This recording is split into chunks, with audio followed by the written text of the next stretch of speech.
महाभारत के युद्ध के बारे में तो सभी ने सुना होगा, जो पांडवों और कौरवों के बीच लड़ा गया था। ये युद्ध अधर्म पर धर्म की विजय के लिए लड़ा गया। लेकिन क्या आप जानते हैं कि युद्ध के लिए कुरुक्षेत्र की भूमि को ही क्यों चुना गया, किसी और जगह को क्यों नहीं? आखिर इसके पीछे क्या वजह हो सकती है? अगर आपके मन में भी ऐसा ही सवाल है तो इस वीडियो के साथ बने रहें। हेलो फ्रेंड्स, मैं हूँ श्वेता सिंह। यूनिवर्सल फैक्ट्स की दुनिया में आपका स्वागत है। बताते हैं कि महाभारत का युद्ध पूरे 18 दिन तक चला, लेकिन इस दौरान पांडव और कौरव दोनों की ओर से करोड़ों की संख्या में योद्धा मारे गए। देखते ही देखते कुरुक्षेत्र की धरती का रंग सुर्ख लाल हो गया। इसलिए इसे दुनिया का सबसे बड़ा महायुद्ध भी कहा जाता है। ये संसार का ऐसा भीषण युद्ध था जो ना तो पहले कभी लड़ा गया और ना ही शायद कभी लड़ा जाएगा। महाभारत के युद्ध के लिए भगवान श्री कृष्ण ने कुरुक्षेत्र की जमीन को चुना। दरअसल युद्ध के लिए ऐसी जमीन की तलाश की जानी थी जो इसके लिए एकदम उपयुक्त हो। कहते हैं कि इस युद्ध को करने का मकसद धरती से बढ़ते पाप को खत्म करना और धर्म की स्थापना करना था। बताते हैं कि भगवान को इस बात का डर था कि कहीं भाइयों, गुरु शिष्य और सगे संबंधियों के बीच हो रहे इस युद्ध में एक दूसरे को मरता देख कौरव और पांडव कहीं संधि न कर लें। इसलिए उन्होंने युद्ध के लिए ऐसी जमीन तलाशने का फैसला किया जहां गुस्सा और नफरत बहुत ज्यादा हो। इसलिए भगवान ने अपने दूतों को चारों दिशाओं में भेजा और वहां के हालात का जायजा लेने को कहा।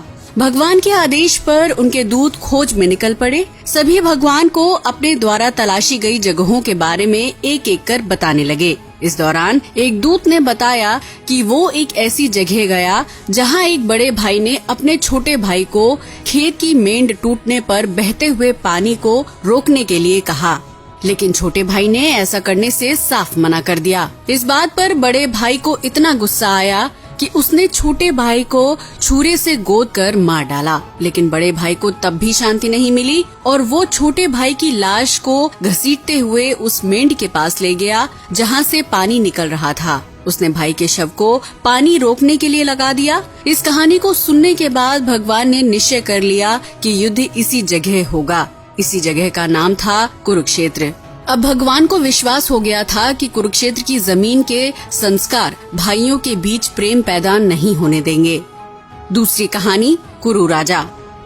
महाभारत में बताए गए राजा कुरु वंश के प्रथम पुरुष थे। वो काफी प्रतापी और तेजस्वी राजा थे। पांडव और कौरव भी कुरु वंश के ही थे। बताते हैं कि कुरु ने जिस क्षेत्र को बार बार जोता था उसका नाम कुरुक्षेत्र था। ये वही जगह थी जहां महाभारत का युद्ध लड़ा गया। बताते हैं कि जब कुरु इस क्षेत्र की जुताई कर रहे थे तो इंद्र भगवान ने उनसे इसका कारण पूछा। राजा कुरु ने कहा कि मेरी ऐसी इच्छा है कि जो भी इंसान इस जगह पर मारा जाएगा वो पुण्य लोक में जाए। इस बात को सुनकर इंद्र भगवान हंसते हुए स्वर्ग लोक चले गए। उन्होंने ये पूरा वाकया देवताओं को सुनाया। देवताओं ने इंद्र से कहा कि हो सके तो आप कुरु को अपने पक्ष में कर लें। तब भगवान इंद्र कुरु के पास गए और कहा कि कोई भी पशु, पक्षी या मनुष्य निराहार रहकर या युद्ध करके इस स्थान पर मारा जाएगा तो वो भी स्वर्ग का भागी होगा। ये बात भगवान कृष्ण के अलावा भीष्म भी जानते थे। इसलिए महाभारत के युद्ध के लिए कुरुक्षेत्र को चुना गया। कुरुक्षेत्र का महत्व। कहा जाता है कि कुरुक्षेत्र में आकर सभी लोग पाप मुक्त हो जाते हैं। यहाँ तक कि यहाँ की उड़ी हुई धूल के कण पापी को पाप से मुक्त कर देते हैं। नारद पुराण में कहा गया है कि ग्रहों, नक्षत्रों और तारागणों को आकाश से नीचे गिरने का डर है, लेकिन जो कुरुक्षेत्र में मरते हैं वो फिर से जन्म नहीं लेते। भगवद गीता के प्रथम श्लोक में कुरुक्षेत्र को धर्म क्षेत्र कहा गया है। जब अर्जुन ने किया युद्ध से इनकार, कुरुक्षेत्र को युद्ध स्थल के लिए चुने जाने के बाद युद्ध की तैयारियां शुरू हो गयीं। लेकिन जब अर्जुन ने युद्ध भूमि में अपने संबंधियों को सामने देखा तो वो युद्ध करने से मना करने लगे। तब भगवान श्री कृष्ण ने उन्हें गीता का उपदेश दिया। महाभारत का युद्ध और गीता का उपदेश मानव जीवन के लिए इस बात की प्रेरणा है कि नीति पर अनीति की कभी विजय नहीं हो सकती। भगवान ने अर्जुन को प्रोत्साहित किया और कहा कि जो तुम्हारे सामने युद्ध के लिए खड़े हैं वो लोग तुम्हारे संबंधी नहीं हैं, बल्कि वो अनीति का आचरण करने वाले भी हैं। तुम्हें धर्म और मानवता की रक्षा के लिए उनसे युद्ध करना ही होगा। भगवान कृष्ण ने पांडवों का साथ ही क्यों दिया?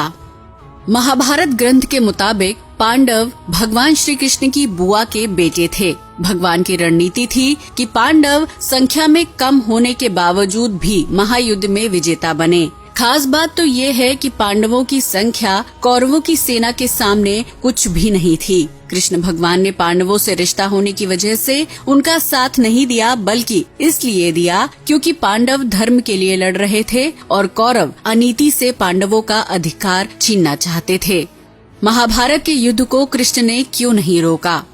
भगवान श्री कृष्ण चाहते तो इस युद्ध को पल भर में खत्म कर सकते थे, लेकिन उन्होंने ऐसा नहीं किया।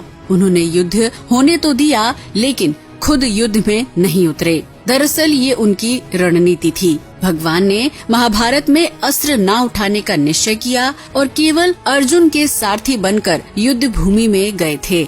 भगवान ये संदेश देना चाहते थे कि प्रयास करोगे और अगर सही दिशा में प्रयास करोगे तो मैं आपको सफल जरूर बनाऊंगा। महाभारत के युद्ध के बाद क्या हुआ? क्या आपके मन में ख्याल आया है कि महाभारत के युद्ध के दौरान मारे गए योद्धाओं का क्या हुआ? उनके शव कहाँ गए?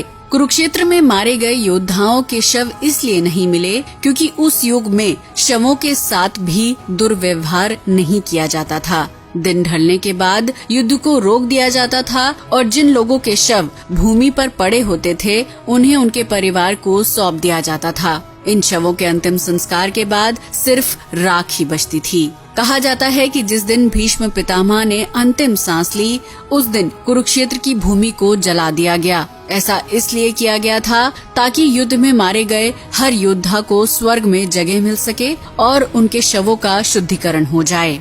कुरुक्षेत्र का युद्ध जीतने के बाद पांडवों को हस्तिनापुर का शासन मिला। युधिष्ठिर को हस्तिनापुर का महाराज बनाया गया। कहा जाता है कि महाभारत के बाद हस्तिनापुर पर पांडवों ने 36 साल तक शासन किया। आज के लिए बस इतना ही। वीडियो अच्छा लगा हो तो इसे लाइक और शेयर करें, साथ ही चैनल को भी सब्सक्राइब करें। जय हिंद दोस्तों।